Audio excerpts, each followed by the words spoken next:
What are we going to talk about? Would you talk about death?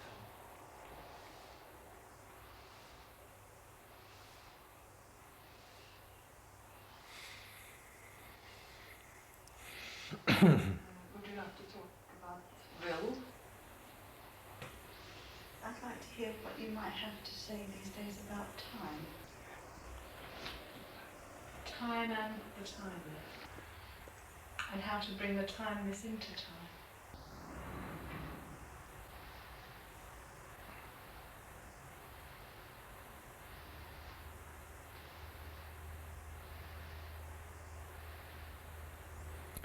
If we ask friends, what is death? We can only do so in the context of the experiencer of the state of death, who is also the experiencer of the state of living. So living and dying are both an aspect of the process of life. Living, being, becoming, developing, and diminishing, and ceasing are parts of a cycle which has an experiencer,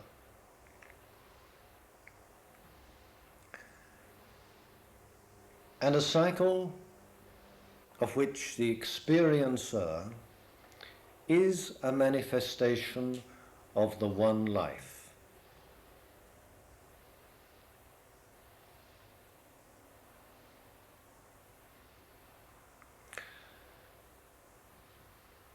Living, becoming, is life in its affirmational phase. Death is life in its negational phase. The two are as inextricable as day and night. They are as cyclic as day and night. They are as much part of the rhythm of the universe as is day and night.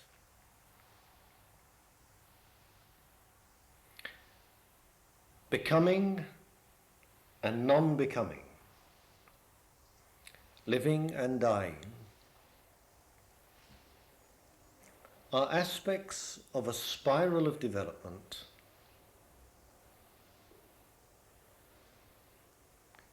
which is the destiny, the dharma of the human race, and the human race is the pinnacle of organic life as we know it. It can only be viewed as a wholeness. And viewed as a wholeness is to cognize, in some measure, the amazing, awesome unity that is life. Om means all, the whole. Wholeness, if we know it, wholeness is holiness.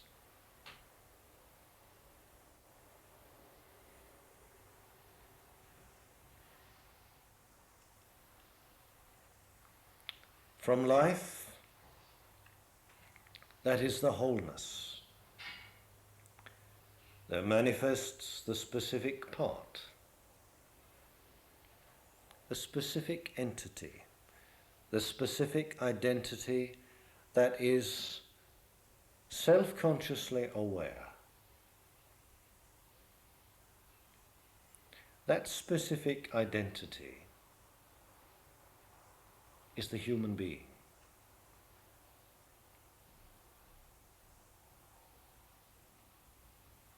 That human being knows itself to be alive. And knowing itself to be alive, as the experiencer, it knows also that transition, termed death.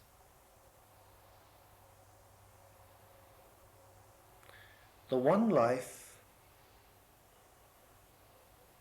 manifests the specific.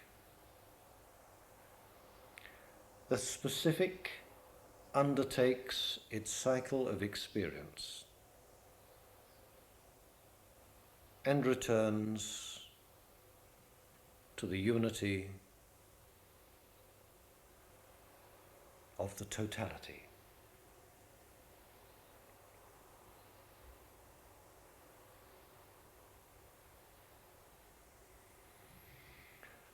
The specific, the individual identity,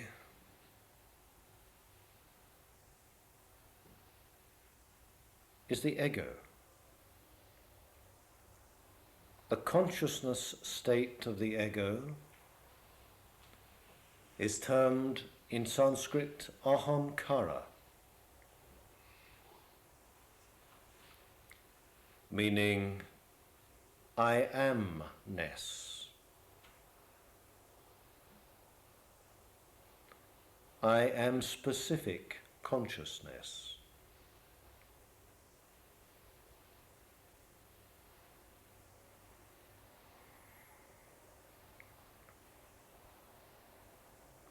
That fragment of the whole,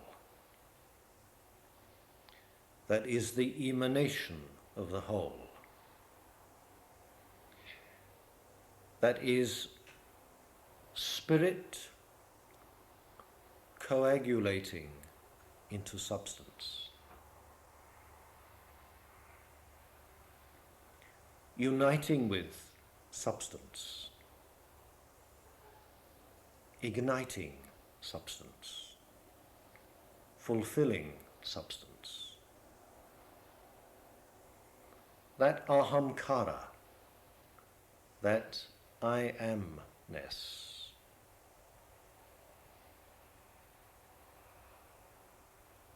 is the offering of the flame that is the source to its sacred sister, substance.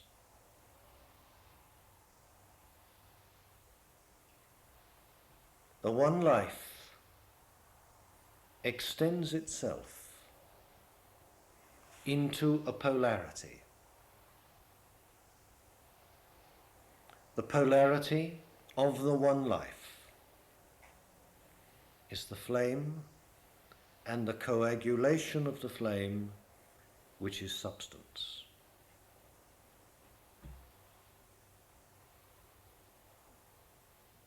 And the extension, which is the outbreathing of the cosmic being, then has its counter-poising movement of the embrace of the flame with the substance.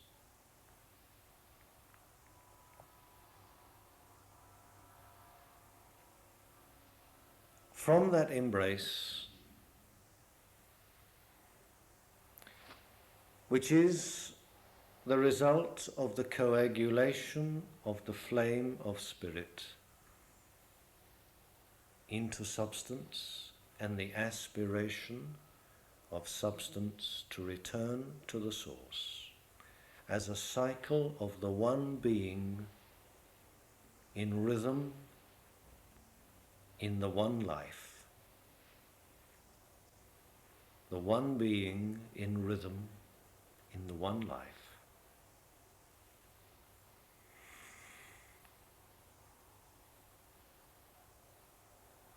This is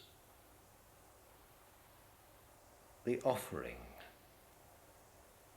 of the one life to the sacred substance, who is the sister, or the mother, or the lover.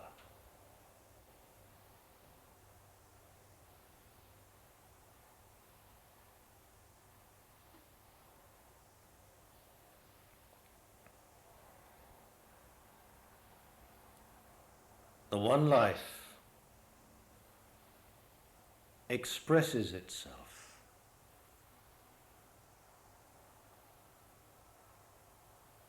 by itself, with itself, through itself.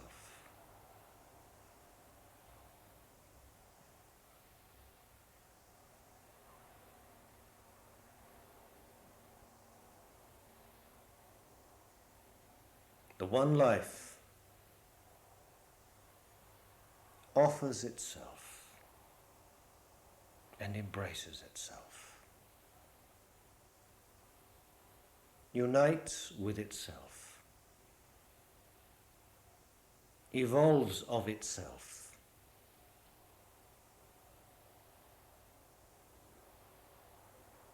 expands and diminishes and recycles. An eternal dance. An unending expression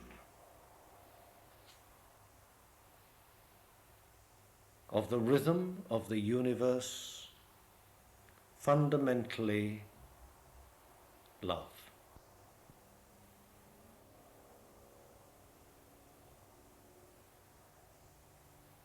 This ecstatic life flow of creation is the sacrifice of the whole to become the fragment.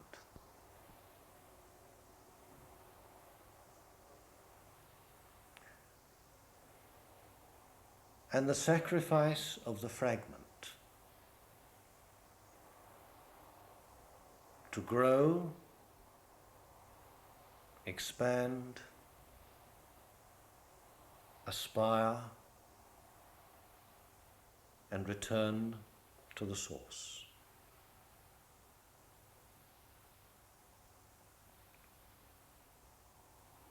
There is a mystery.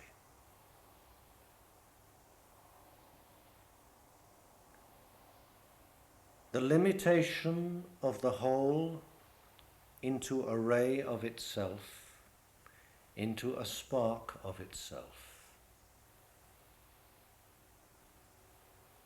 Deep within matter,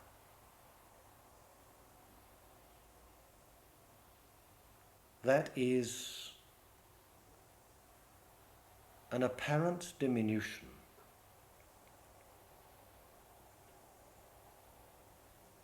that has as its underlying purpose the fruitfulness and the resurrection of itself.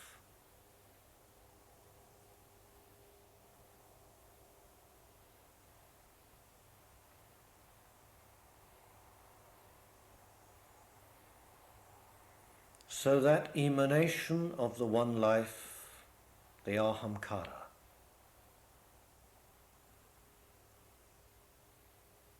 derives from the spark of the spirit, buried deep in substance, which is nurtured by substance, nurtured by living matter, and being cloaked, sustained, and uplifted by matter, within matter, through matter.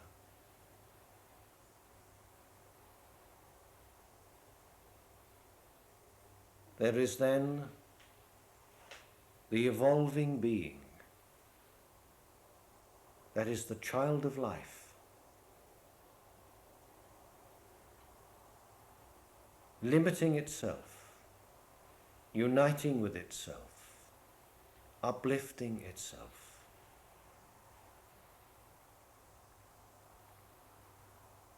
Dancing with itself.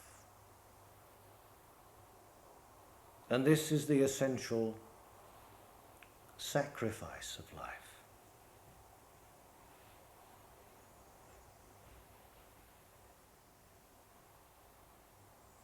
Sacrifice is always an experience of fire. The primal fire of life is the purifier, the transformer, and the source, and the spark, and the destiny.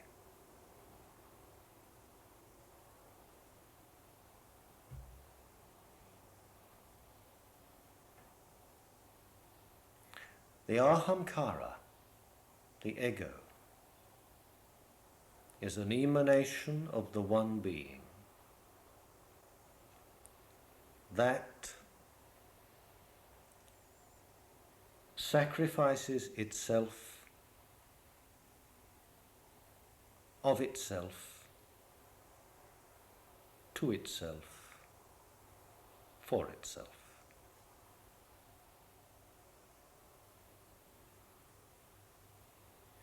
That which is the sacrifice is also the sacrificer.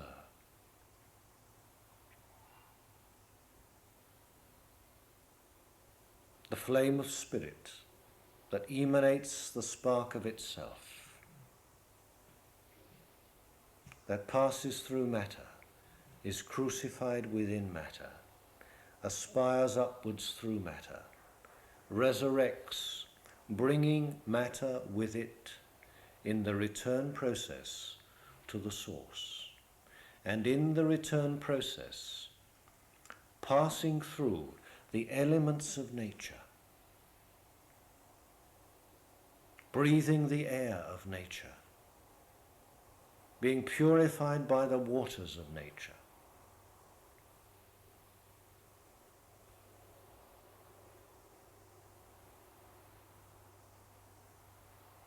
being sustained by the nourishment of matter,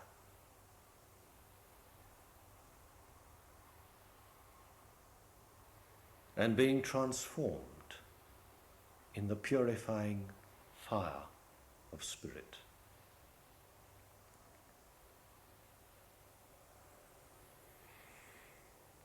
This transformation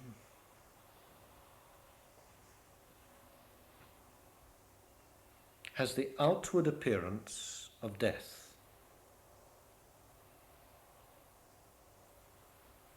But death is the release into greater life.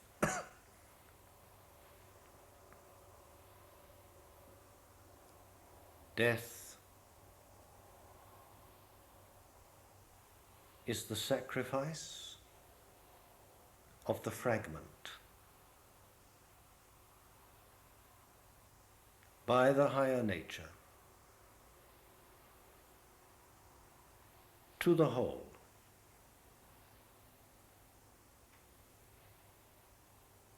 That the one life which has expanded itself and embraced itself may in its totality return to the source, having passed through.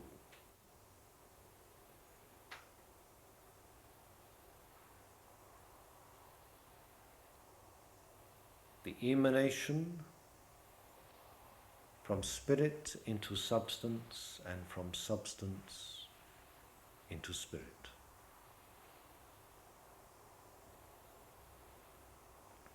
So death is sacrifice. True death is living sacrifice. Living sacrifice is the knowledge of the sacrificer,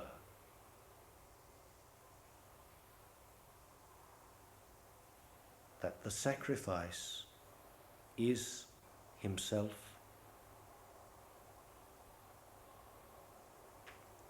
and the purpose of the sacrifice is knowledge, conscious knowledge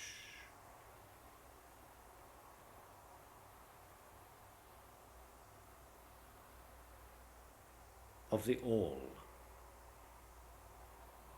the totality, the cosmos, the harmony of total order,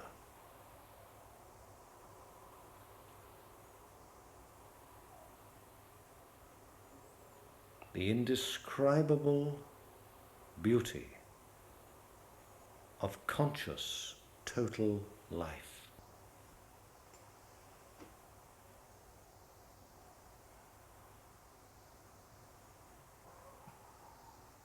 This movement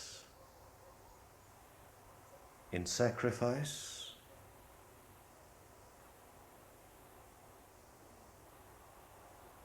which is life affirming itself and life negating itself,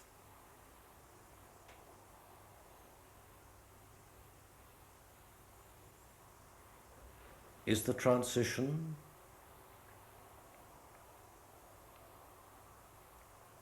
from the timeless into duality, where specificity is, division is, and time is.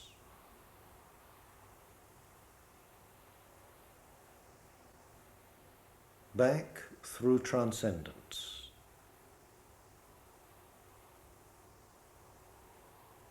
to that whole, that all.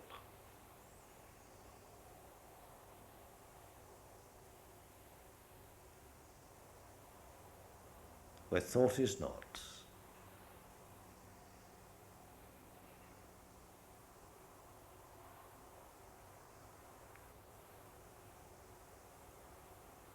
and consciousness finds its fulfillment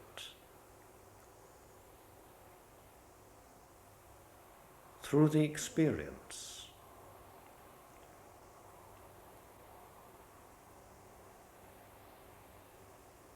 of the oneness of life, the wholeness and holiness of life,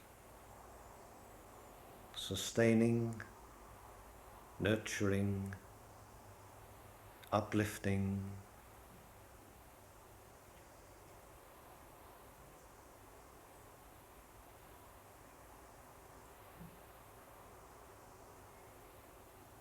and endlessly invoking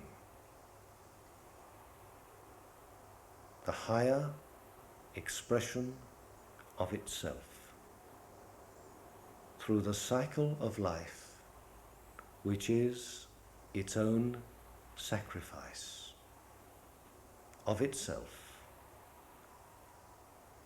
by itself, through itself, to itself.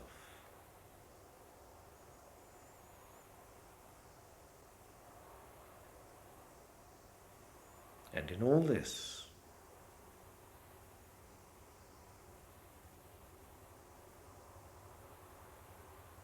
death is release. Death is expansion.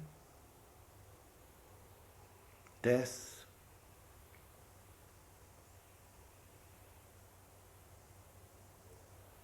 is the ultimate benediction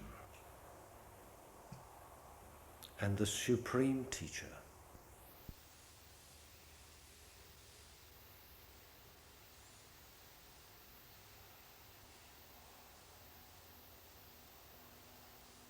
The benign guardian.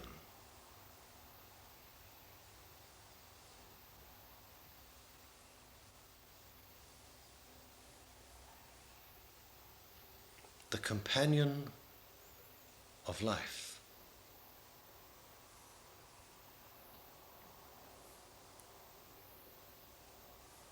Which is the first fruit of life.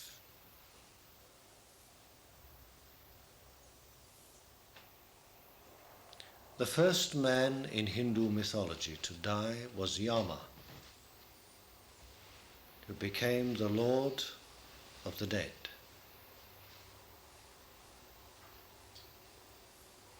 The deep significance of Yama as the benign teacher is illustrated in Katha Upanishad. Yama himself instructs the outcast youth into the attainment of immortality.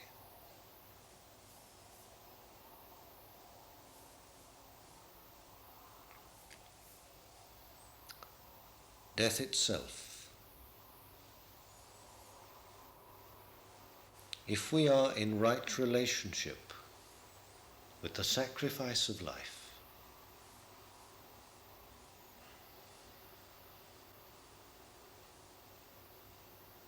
is the greatest and most ineffable truth.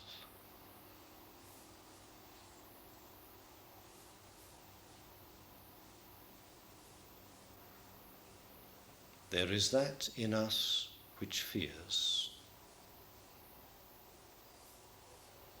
and the fear in us is not death. The fear in us is our inability to embrace the true path of sacrifice that leads to liberating life.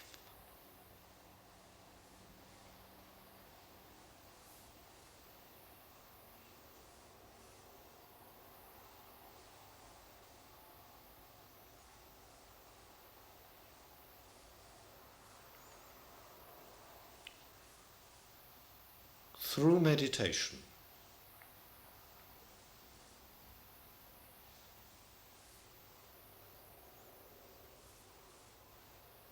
we find that which is not self.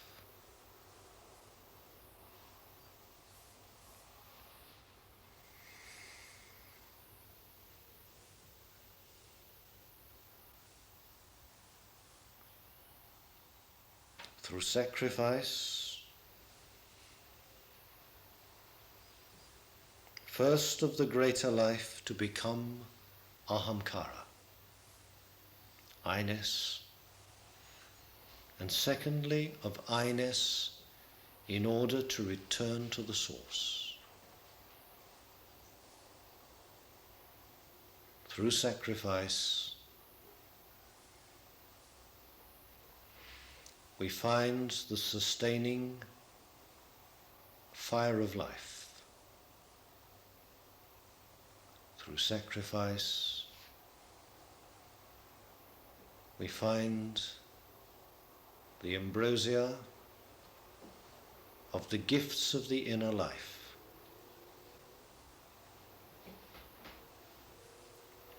Through sacrifice, we learn to die.